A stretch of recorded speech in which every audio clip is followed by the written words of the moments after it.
વડાલી જૂથ અથડામણ મામલે જિલ્લા પોલીસ વડાનું નિવેદન। વડાલીમાં બે પક્ષો વચ્ચે થયેલ ઘર્ષણ મામલે પરિસ્થિતિ કાબૂમાં। વડાલીમાં સગર અને રાજપૂત સમાજ વચ્ચે ચાલી રહ્યો છે વિવાદ।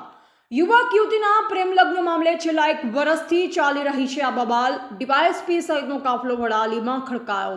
સાબરકાંઠા જિલ્લાની એલસીબી એસઓજી સહિતની ટીમો બંદોબસ્તમાં ખડકાઈ। ગતરોજ યુવકના પરિવાર દ્વારા નોંધાવાયો છે રાયોટિંગનો ગુનો।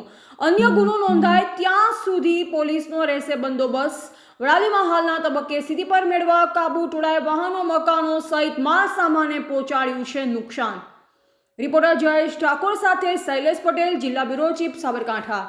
વડાલીની અંદર સગર સમાજ અને રાજપૂત સમાજના લોકો વચ્ચે આજે ઘર્ષણનો બનાવ બનવા પામેલ હતો, જેની અંદર આંતરજ્ઞાતીય લગ્ન કરેલ એક કપલ જે છે અને તે બાબતે બંને પક્ષના જે લોકો છે તે લોકો વચ્ચે ઘર્ષણ થયેલું હતું અને આ એક જૂની સમસ્યા 1.5 વર્ષ પહેલાંથી ચાલી આવતી હતી। તે અન્વયનો આ બનાવ છે અને સદર બનાવની અંદર હાલ વડાલી ખાતે પોલીસ સ્ટાફ ખડકી દેવામાં આવ્યો છે। ડીવાયએસપી ઈડરનું હેડક્વાર્ટર જે છે વડાલી ખાતે રાખવામાં આવનાર છે આગામી દિવસો દરમિયાન અને અહીંયા તે ઉપરાંત ડિવિઝનમાંથી અને જિલ્લામાંથી અન્ય પોલીસ ફોર્સ રાખવામાં આવેલ છે।